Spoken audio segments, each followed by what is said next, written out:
స్వర్గస్థులైనారు.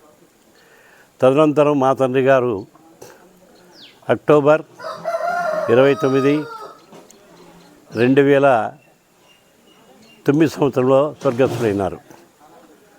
మా తల్లిగారికి మా తండ్రి గారికి ఈ స్వర్గస్థులు కావడంలో దాదాపు 16 సంవత్సరాలు తేడా ఉంది. మా తల్లిగారు మా జీవితంలో ఎంతో పవిత్రమైన వారు. ఎంత పవిత్రమైన వారంటే 13 మంది సంతానం, అందులో నేను 5వ సంతానం. మా తల్లి తన బిళ్ళలను సంరక్షించడానికి పడిన కష్టాలు, పడిన బాధలు, పడిన ఆవేదన వర్ణనాతీతం. అది తలుచుకుంటేనే ఎంతో బాధ కలుగుతుంది. ఆ మహాతల్లి పిల్లలను సంరక్షించుటకు ఎన్నో కష్టాలు. ఈ ఊరు చుట్టూ ఉన్నటువంటి అడవుల్లో చెనిక్కాయలు ఎరుక్కొని వచ్చి, ఆ రోజుల్లో తీగ చెనిక్కాయలు ఉండేటివి. రైతు పంట పండించుకొని ఆ భూమిలో తీగ చెనిక్కాయలు నిలిచిపోయేటివి. ఆ చెనిక్కాయలను పోయి ఉదయం నుంచి సాయంత్రం వరకు భూమిని తోడి అవి తీసుకొని వస్తే, అదే చెనిక్కాయలను నేను తీసుకొని పట్నం, మా ఊరి సమీపంలో పట్నం ఉంది, ఆ పట్టణానికి వెళ్ళి అవి అమ్ముకొని వస్తే అప్పటికప్పుడు నూకలు, అవి బియ్యం కూడా కాదు, బియ్యపు నూకలు తీసుకొని వస్తే ఆ బియ్యపు నూకలతో మమ్మల్ని సంరక్షించేది. ఒక్కొక్కప్పుడు ఆ బంధువులు వచ్చేవాళ్ళు. బంధువులు వచ్చినప్పుడు ఆ చేసిన నూకల అన్నం కూడా మా అమ్మ బంధువులకు పెట్టి మాకు ఆ రాత్రి ఖాళీ నీళ్ళు ఇచ్చి పడుకోబెట్టేవారు. ఇటువంటి దుర్భర పరిస్థితిలో మేము జీవనం గడిపినాము. ఆ తల్లి ఎన్నో కష్టాలు అనుభవించింది. ఆత్మహత్య చేసుకుని చూసింది. ఎన్నోసార్లు చెరువులో పడాలని చూసింది, బావుల్లో పడాలని చూసింది. కానీ నేను ఆత్మస్థైర్యాన్ని నింపి, అమ్మ జీవితంలో ఇట్లాంటివి వస్తుంటే కష్టాలు, నువ్వు బాధపడద్దు, నీకు మంచి రోజులు వస్తాయి. తప్పనిసరిగా మనం అన్నం తినకపోయినంత మాత్రం బతకకుండా పోము, నీళ్ళు తాగి బ్రతకచ్చు. కాబట్టి ఆ నీటితోనే మన సంరక్షణ జరగవచ్చు. కాబట్టి నీవు బాధపడాల్సిన అవసరం లేదు, నన్ను చదివించండి, కష్టపడి నన్ను బీకాం వరకు చదివించండి అని ఆ బీకాం సబ్జెక్ట్ తీసుకొని, ఆ బీకాం సబ్జెక్ట్ తీసుకొని చదవను పోయినాను. కానీ అప్పుడు అనంతపురం జిల్లాకంతా ఒకటే డిగ్రీ కాలేజ్. డిగ్రీ కాలేజీలు లేవు, ఒకే ఒక డిగ్రీ కాలేజ్. ఆ డిగ్రీ కాలేజీలో, గవర్నమెంట్ డిగ్రీ కాలేజ్ చదువుకున్నా. కేవలం 82 సీట్లే మొత్తం జిల్లాకు. నాకు సీట్ వచ్చింది. ఆ డిగ్రీ చదవడానికి నేను పడిన బాధలు, నేను పడిన కష్టాలు అనేకం.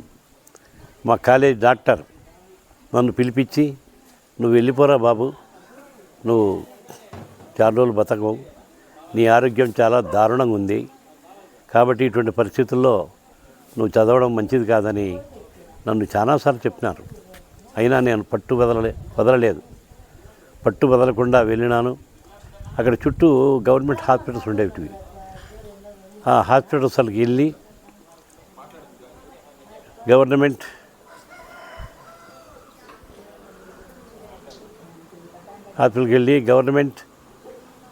డాక్టర్ల దగ్గర అడుక్కొని మందులు పిచ్చుకునేవాడిని. ఏది, వాళ్ళు డాక్టర్లు కూడా ప్రోత్సహించేవాళ్ళు, బాబు నువ్వు చదువు చాలించుకుంటే మంచిది, ఎందుకంటే నీ ఆరోగ్యం చాలా దీన స్థితిలో ఉంది, నువ్వు చదవాల్సిన అవసరం లేదు, బతకమన్నారు. అయినా నేను పట్టు వీడకుండా అట్లే కష్టపడి నేను డిగ్రీ పూర్తి చేసుకున్నా. 2 జతల బట్టలు ఉండేటివి. ఆ 2 జతల బట్టలతోనే నా జీవితం గడిచింది 3 సంవత్సరాలు డిగ్రీ కాలం. తర్వాత ఇంటికి డిగ్రీ పూర్తి చేసుకుని ఇంటికి వచ్చినాను. మా నాన్న నాటకాలు నేర్పేవాళ్ళు, డ్రామాలు నేర్పేవాళ్ళు. అవి కూడా జరిగేటివి కాదు. కరువు కాలం. ఆ కరువు కాలంలో అట్లే మా ఫాదరు కష్టపడి నాటకాలు నేర్పి నెలకు 200 జీతం ఇచ్చేవాళ్ళు వాళ్ళు. ఆ 200లో 80 రూపాయలు నాకు ఇచ్చేవాళ్ళు నెలకు. ఆ 80 రూపాయలతోనే జీవితం గడిపి నేను ఆ డిగ్రీ పూర్తి చేసుకోగలిగి తర్వాత ఉద్యోగరీత్యా కడపకు వెళ్ళినాను. కడపకు వెళ్ళినప్పుడు మా తండ్రి గారు కేవలం 50 రూపాయలు మాత్రమే నాకు ఇచ్చి ఇది మాత్రమే నా దగ్గర ఉంది, నా దగ్గర ఏమి లేదు నాయన, నువ్వు పోయి చదువుకో అన్నారు. అదేవిధంగా పోయినా ఒక చిన్న ప్రైవేట్ కంపెనీలో చేరినాను. దేవుడు నాకు శక్తిని ప్రసాదించినాడు, సంపాదించే శక్తిని ప్రసాదించినాడు. అది దైవానుగ్రహం. దైవానుగ్రహంతో నేను ఉన్నత స్థాయికి ఎదగలిగినాను. ఒక ఎంపీగా పోటీ చేసినాను, ఒక ఎమ్మెల్యేగా పోటీ చేసినాను, ఒక ఎమ్మెల్సీగా పోటీ చేసినాను. అదేవిధంగా అనేక విద్యాసంస్థ స్థాపించాను. కేజీ టు పీజీ విద్యాసంస్థ స్థాపించాను. తర్వాత BEd, BPEd, DPEd, DElEd, agricultural polytechnic college కూడా మొత్తం 13 కాలేజెస్ స్థాపించి, అది కొన్ని అనివార్య పరిస్థితుల్లో, గిట్టుబాటు కాని పరిస్థితుల్లో వాటిని మూసేయడం జరిగింది. కానీ కొన్ని కాలేజీలు ఇప్పుడు కూడా నా ఆధ్వర్యంలో ఉన్నాయి. ఈ విధంగా నేను అనేక కష్టాలు పడినప్పటికీ కూడా నేను ఈరోజు కూడా సమాజ సేవ కోసం మా తల్లి చనిపోయిన తర్వాత చాందీ మెమోరియల్ ట్రస్ట్ను స్థాపించి ఆమె పేరుతో అనేక సామాజిక కార్యక్రమాలు, 1 కాదు 2 కాదు, ఈరోజు కొన్ని కోట్లు అవుతుంది నేను మా తల్లిదండ్రులు పెట్టిన ఖర్చు. కానీ నేను గర్వపడను. ఒకప్పుడు అన్నానికి లేక అలమటించిన నేను, ఒకప్పుడు బట్టలు లేక అలమటించిన నేను నా తల్లిదండ్రుల కోసం ఏమనే చేయగలను. కాబట్టి నేను దానం ఇవ్వని రోజు లేదు. మా తల్లిదండ్రులు పెట్ట ఎవరొచ్చినా బీద పిల్లలు కానీ, తర్వాత బీద పెళ్ళిళ్ళు కానీ, లేక బీద చావులు కానీ, అలాగే మసీదులు, టెంపుల్స్, చర్చెస్, 1 కాదు, ఎవరొచ్చినా నా జీవితం ఇంతవరకు లేదని అనకుండా నేను సామాజికంగా అనేక సేవా కార్యక్రమాలు చేస్తూనే ఉన్నాను.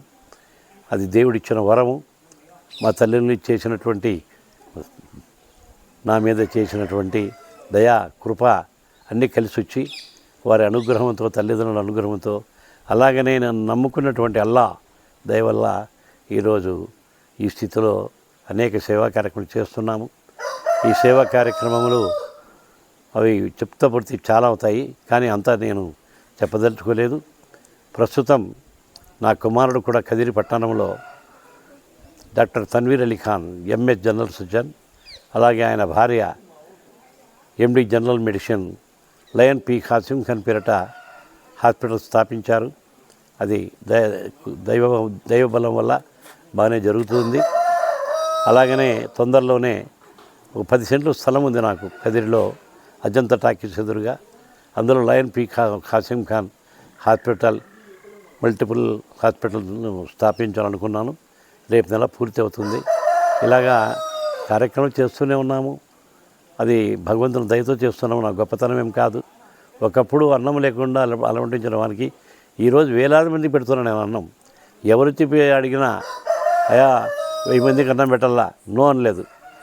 అలాగనే పెళ్ళిళ్ళకు 1000 మందికి రకరకాలుగా కార్యక్రమాలు చేస్తూ సమాజానికి సేవ చేస్తున్నాము.